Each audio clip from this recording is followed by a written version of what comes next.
Good evening class ninth. ये economics के third chapter का हमारा लास्ट वीडियो होगा। आज आपका इकोनॉमिक्स का आपका थर्ड चैप्टर या सिलेबस का लास्ट चैप्टर जो आपका है वो भी कंप्लीट हो जाएगा। ठीक है, देखिए इसमें हमको पढ़ना है एंटी पॉवर्टी मेजर्स। ठीक है, एंटी पॉवर्टी मेजर्स का मतलब कि कुछ योजनाएं बनाई गई या क्या कदम उठाए गए गरीबी को हटाने के लिए। ठीक है, गरीबी के खिलाफ क्या योजनाएं बनाई गई। देखिए हमारी भारत सरकार ने कई सारी योजनाएं बनाई। ठीक है, आज उन्हीं योजनाओं के बारे में हमको पढ़ना है। तो सबसे पहले थोड़ा सा पढ़ लेते हैं, उसके बाद हम योजना के बारे में पढ़ेंगे। देखिए दिया है, removal of poverty has been one of the major objective of Indian developmental strategy. The current anti poverty strategy of the government is based broadly on two planks: promotion of economic growth, targeted anti poverty programme. देखिए हमारे देश में गरीबों की हालत देखते हुए या गरीबी को देखते हुए सरकार के दिमाग में दो चीज़ें बैठ गई थी। उन्होंने दो चीज़ को टारगेट कर दिया था। पहला क्या कि हमारा जो इकोनॉमिक ग्रोथ है उसको बढ़ाना है, और दूसरा क्या, पॉवर्टी को यानी गरीबी को कम करना है। ठीक है, देखिए गरीबी क्या थी, उसमें क्या क्या दिक्कतें आती हैं लोगों को, हमने पिछले वीडियो में पढ़ लिया था। ठीक है, उसके बाद कुछ योजनाएं बनाई गई गरीबी को हटाने के लिए।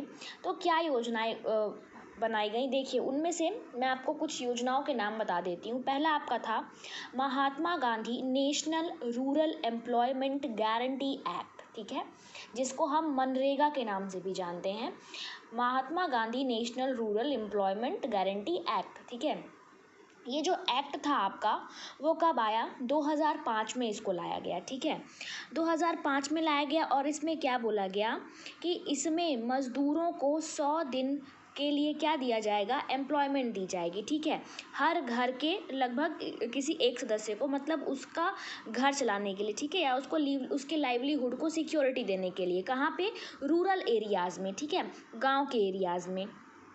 और इस स्कीम से लगभग आपके 220 करोड़ जो लोग थे, ठीक है,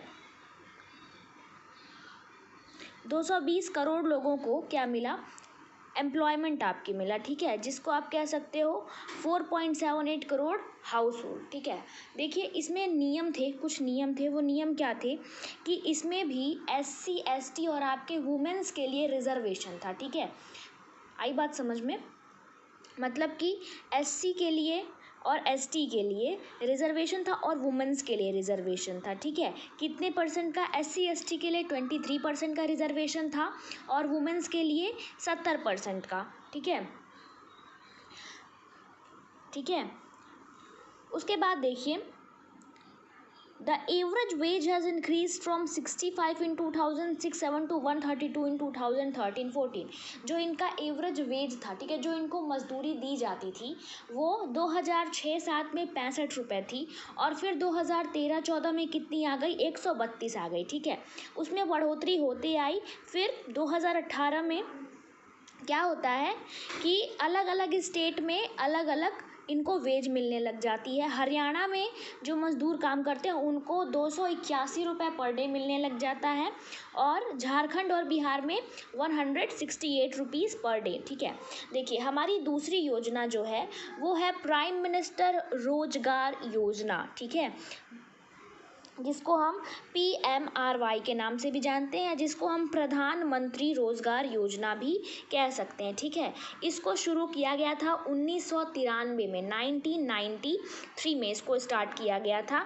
ठीक है, और इसका एम क्या था, देखिए हर योजना का एक एम होता है। जैसे मनरेगा का एम हमने पढ़ा कि उसमें मतलब हाउस होल्ड चलाने के लिए रूरल गांव के लोगों को क्या दिया जाए, एम्प्लॉयमेंट दिया जाए। और प्रधानमंत्री रोजगार योजना में क्या किया गया कि जो पढ़े लिखे बेरोजगार थे, ठीक है, यानी कि जो साक्षर बेरोजगार थे, जो एजुकेटेड अनएम्प्लॉयमेंट यूथ था छोटे कस्बों का, ठीक है, या गांव के एरियाज़ का, उनको क्या देना, एम्प्लॉयमेंट देना। कैसे एम्प्लॉयमेंट देना, उनको छोटे मोटे बिजनेस के लिए या इंडस्ट्री के लिए पैसा देना। ठीक है, उनकी मदद करना। देखिए एग्ज़ाम पॉइंट ऑफ व्यू से अगर मैं आपको बताऊं तो ये जो योजनाएं हैं वो बहुत इंपॉर्टेंट है आपके लिए, ठीक है। तो दो हमने क्लियर की, एक मनरेगा आपने देख लिया। मनरेगा के बारे में क्या याद रखना है, मनरेगा का फुल फॉर्म याद रखना है Mahatma Gandhi National Rural Employment Guarantee Act. कब आया था, 2005 में आया था, ठीक है।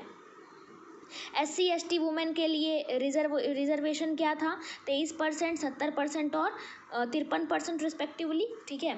उसके बाद आपका प्रधानमंत्री रोजगार योजना या प्राइम मिनिस्टर रोजगार योजना 1993 में आया था, ठीक है। इसके हिसाब से मतलब इसके अंतर्गत क्या हुआ था कि जो एजुकेटेड अनएम्प्लॉयड यूथ था, ठीक है, जो साक्षर बेरोजगार यूथ था, युवा था, उसको क्या देना, रोज़गार देना, ठीक है। छोटे बिजनेस स्टार्ट करने के लिए या इंडस्ट्रीज़ को स्टार्ट करने के लिए उनकी मदद करना। तीसरा आपका है योजना रूरल एम्प्लॉयमेंट जनरेशन प्रोग्राम, ठीक है, जिसको हम REGP के नाम से भी जानते हैं। और इसे कब लॉन्च किया गया था, इसे 1995 यानी 1995 में लॉन्च किया गया था, ठीक है। और इसका एम क्या था, इसका एम था कि सेल्फ एम्प्लॉयमेंट अपॉर्चुनिटीज़ को बनाना, ठीक है, या छोटे कस्बों में या गांवों में। सेल्फ एम्प्लॉयमेंट मतलब ये नहीं कि कोई आपको नौकरी दे तो आप उसके यहाँ नौकरी करें, नहीं, अपनी नौकरी खुद बनाना, ठीक है, यानी अपनी जीविकोपार्जन का एक सहारा खुद को बनाना, ठीक है। उसके बाद देखिए आपका आता है स्वर्ण जयंती ग्राम स्वरोजगार योजना। स्वर्ण जयंती ग्राम स्वरोजगार योजना SGSY, इसको लॉन्च किया गया 1999 में। कब, 1999 में, ठीक है। और इसके हिसाब से क्या करते हैं, इसमें क्या इसका एम था कि जो भी लोग पोवर्टी लाइन के नीचे हैं, पोवर्टी लाइन के बारे में आपको मैंने बताया, गरीबी रेखा के नीचे, तो पोवर्टी लाइन के जो लोग नीचे हैं उनको गवर्नमेंट क्या देगी, सब्सिडी देगी, ठीक है। उसके बाद देखिए आपका आता है प्रधानमंत्री ग्रामोदय योजना। प्रधानमंत्री ग्रामोदय योजना यानी PMGY, जिसको लॉन्च किया गया था 2000 में, ठीक है। और इसमें एम किया गया था जो गरीब लोग हैं उनकी हेल्थ को, एजुकेशन को, शेल्टर को, ठीक है, मतलब कि उनका खर्चा, जैसे कि अगर वो बीमार पड़ते हैं तो वो कहाँ जाएंगे, उनकी शिक्षा मुफ्त में करवाना, ये सारी चीज़ों को प्रधानमंत्री ग्रामोदय योजना यानी कि PMGY में, जो कि 2000 में लॉन्च हुआ था, ठीक है, उसमें इसको एम किया गया था। देखिए अब एक और दिया है अंत्योदय अन्न योजना, ठीक है, AAY। और इसके लिए मैं आपको बता दूं, हालांकि इस चैप्टर में नहीं दिया है अंत्योदय योजना के बारे में, ठीक है, इसमें बोला है आपको नेक्स्ट चैप्टर के लिए, लेकिन as you know that the next chapter has been cut off from your syllabus, आपके चैप्टर से, आपके सिलेबस से उस चैप्टर को हटा दिया गया है as per the government order. लेकिन मैं आपको अंत्योदय अन्न योजना के बारे में बता देती हूँ कि ये योजना जो है वो 2000 में 2000 में लॉन्च की गई थी। और इसके अकॉर्डिंग जो लोग पोवर्टी लाइन के नीचे थे, मतलब कि गरीबी रेखा से नीचे वाले लोगों को अन्न बांटने की योजना बनाई गई, ठीक है, मतलब कि उनको फूड ग्रेन्स बांटने की योजना बनाई गई, ठीक है। और उनको 25 किलो फूड ग्रेन दिया जाता था, किस हिसाब से, 2 रुपये किलो गेहूं और 3 रुपये किलो चावल के अकॉर्डिंग लोगों को फूड बांटा जाता था, ठीक है। इसके बारे में अगर आप और डीप स्टडी करना चाहते हो तो आप चैप्टर 4 में आपके दिया है, या फिर मैं किसी दिन मैं ही आपको वीडियो बनाकर इसमें बताऊंगी, ठीक है। देखिए अब आपका इकोनॉमिक्स का सिलेबस हमारा कंप्लीट हो चुका है, ठीक है। अगर किसी भी चैप्टर में इन चैप्टर 1, 2 और चैप्टर 3, अगर किसी भी चैप्टर में आपको कोई भी किसी भी टॉपिक को लेकर इशू है तो आप मुझे कमेंट सेक्शन में कमेंट करिए, मैं वो टॉपिक आपके लिए दोबारा से आपको रिवाइज करा दूँगी, ठीक है। बहुत जल्दी हम रिवीजन भी स्टार्ट करेंगे, एक बार सारे सब्जेक्ट्स एक हिस्सा ख़त्म हो जाए, सारे सब्जेक्ट अगर 75% ख़त्म हो जाते हैं तो मैं फिर से आपको रिवीजन स्टार्ट कराऊंगी। Okay, have a nice day.